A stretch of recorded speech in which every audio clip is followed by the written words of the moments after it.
Merlot's been sitting for a whole year. How's it taste? Been dying to try this one. It is 0.994, so it's dry. It's also 10.2% ABV, so it's like middling. But before we can taste it, we have to move it from here into these. And for that, what do we need? The pour cam.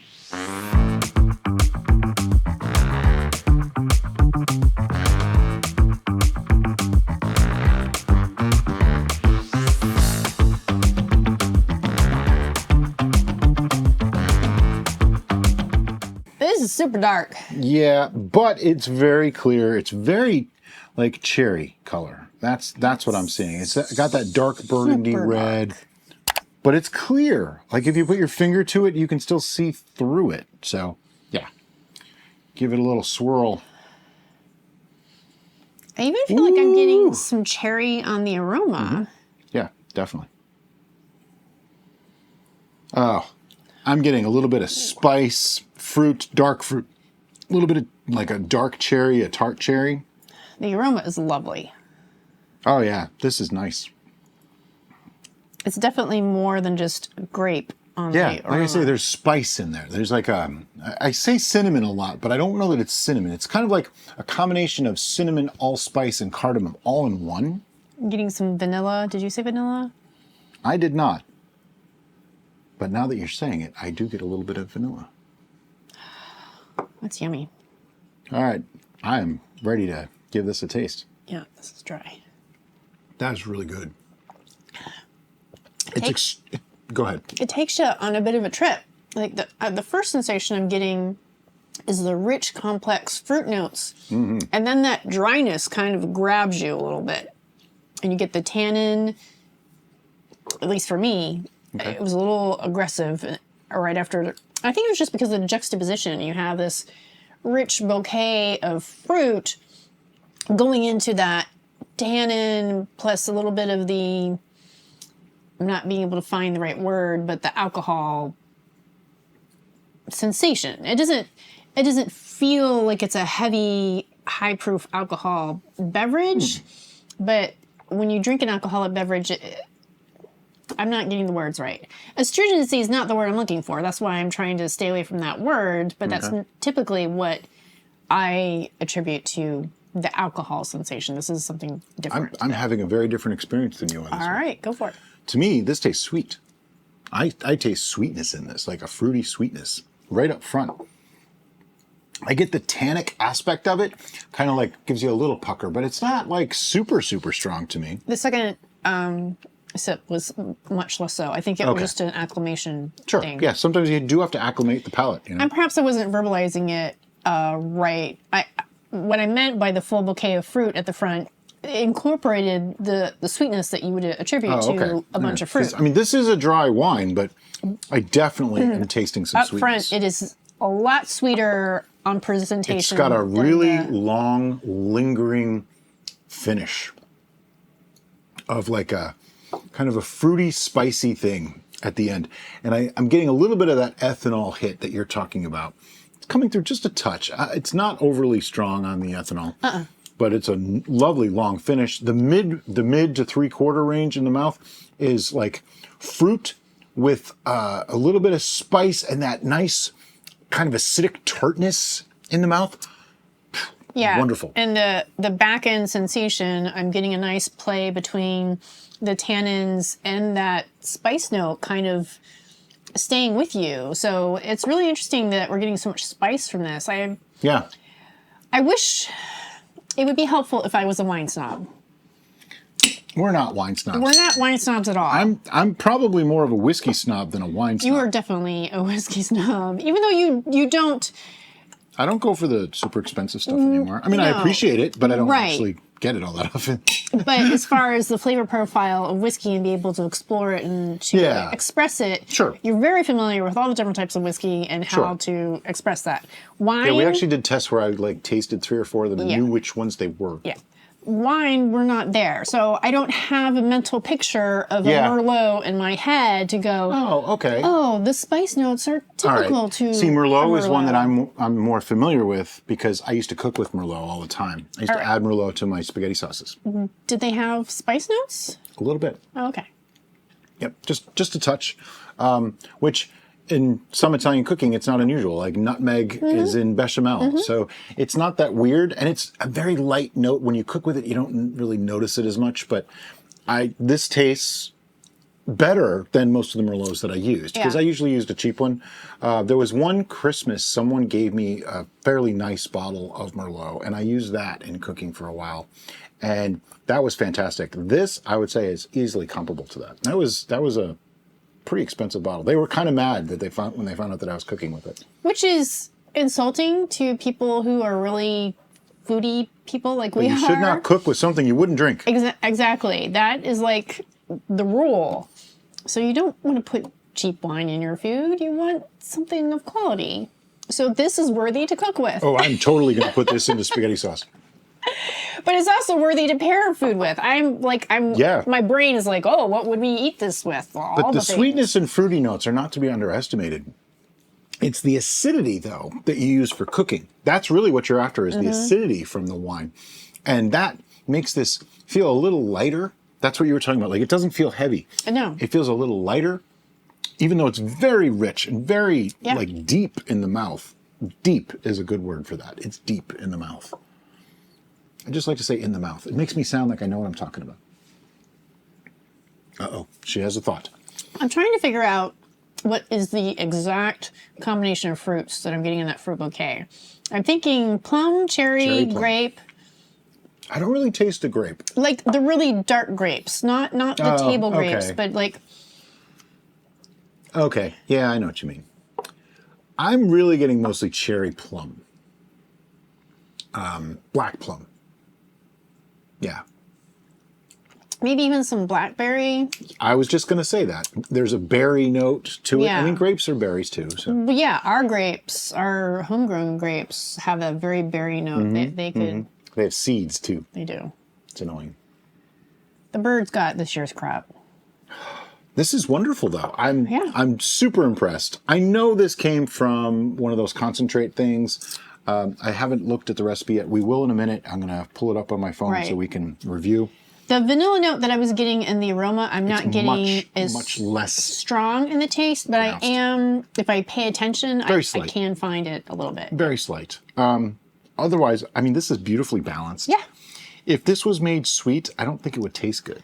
No, and I think that's the conclusion we came to when we were tasting it. This also might have been back when we were trying to make drier stuff. Yeah. Well, we succeeded. It's dry. And it's good. I have hiccups. Oh, no. I need more for science, because we got to give this a number before we review the tape. Yeah, we do. Let's see if I can pour it without... Nope. Nope. Just nope. Do you need some more? I have some here on the table. Okay. I don't know why pouring is so difficult for me. It went down the side. I saw that. It always does, but I didn't make a puddle. Give me that. See? Uh-huh. Some of that was from you. See, we always joke that I make the messes. In reality, not so much. I cut my thumb last night doing a mundane task that should have no danger to a person whatsoever. I heard that. What the heck? Anyway. So. Yeah, that's off camera now. Numbers.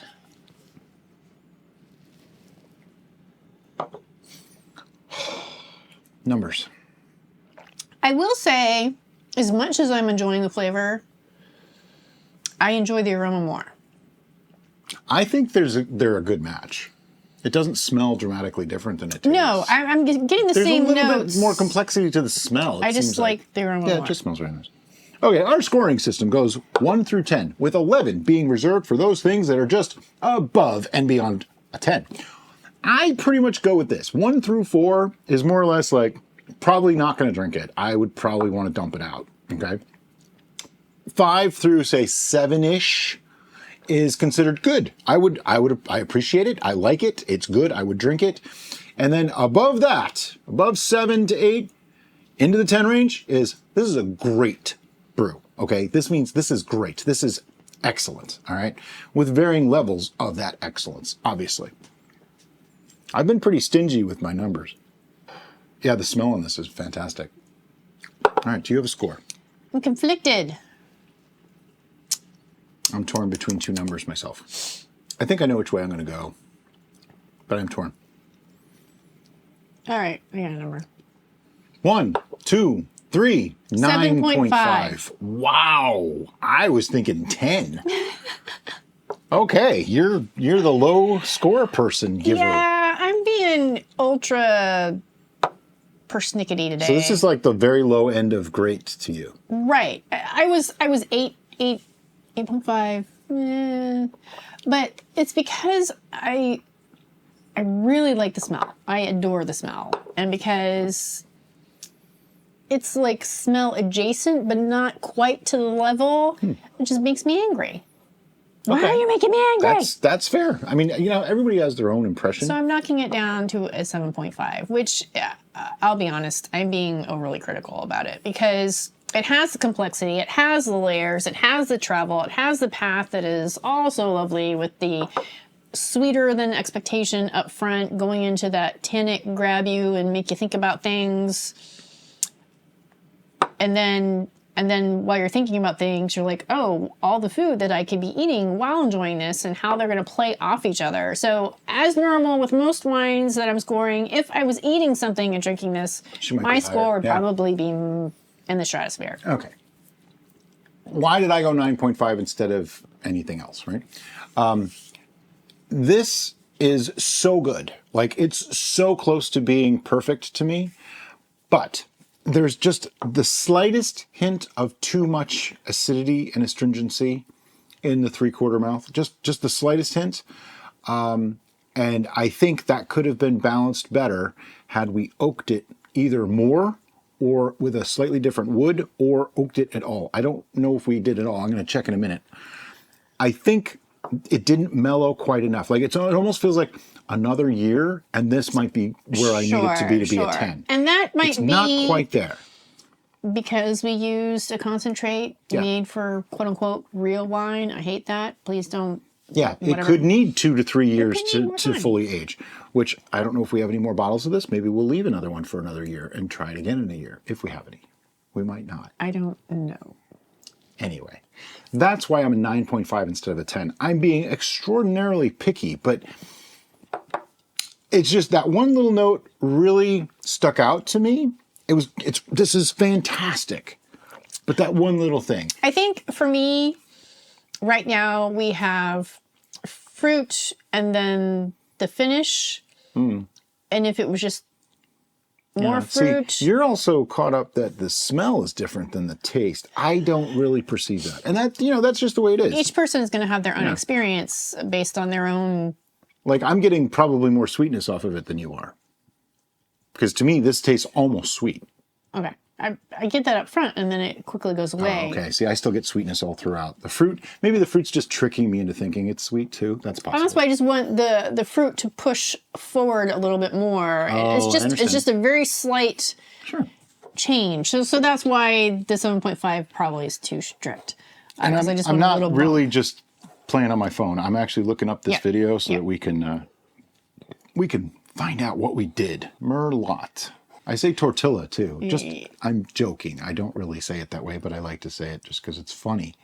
At least I think it's funny. Oh yeah, so both say strategery. Yep, strategery. I don't think I can say You can't say the word right anymore. dratted G. Like I have to think about it. Okay, so first, let's see what we put in this. This is Merlot concentrate, fermented wine tannin. So we did add tannin, pectic enzyme, and 71B. We did actually French oak medium plus toast stave on this. So I think we probably should have left it a little longer, or I think more likely it needs another year of aging. That's my guess, but still a 9.5. I mean, really, we're Even my 7.5 is still good. it comes out to like what 8 Yeah. So in the middle there. So 7.5 to 9.5. That's 8.5 as an average. That's excellent. right. I think the only thing I could take away from my criticalness of this is that lots of the fruit wines that we've made where we just found fruit at the store, even just table grapes. Yeah, they were very good too. Oh, I like them just as much as this, maybe in some cases even more so. So if you're looking to be frugal, perhaps not spending the money for the concentrate. Yeah, the concentrate does get a little pricey. Yeah. I can admit that. That would be my only takeaway from this, really. Okay. I have found the section of the video where we give the scores. Let's see what we gave it last time. 3. 9.5. Last time she was a 9.5 and I was a 9. So does that mean it went down or up? No. Nope. It just aged. It's a different thing. We're different people. I'm a cranky today. Not really. But anyway. So without watching the entire video to know what we said, I'm going to say we probably just really liked it and probably just had all kinds of nice glowy things to say, because that's my guess. If we both were at 9 and 9.5, that's amazing. Yeah. So the average score then was 9.25. Now it's 8.5. I still say this is excellent. If you like Merlot wines or you like dry red wines, go for it. Make this. And as always, guys, thank you so much for watching and have a great day. Bye-bye.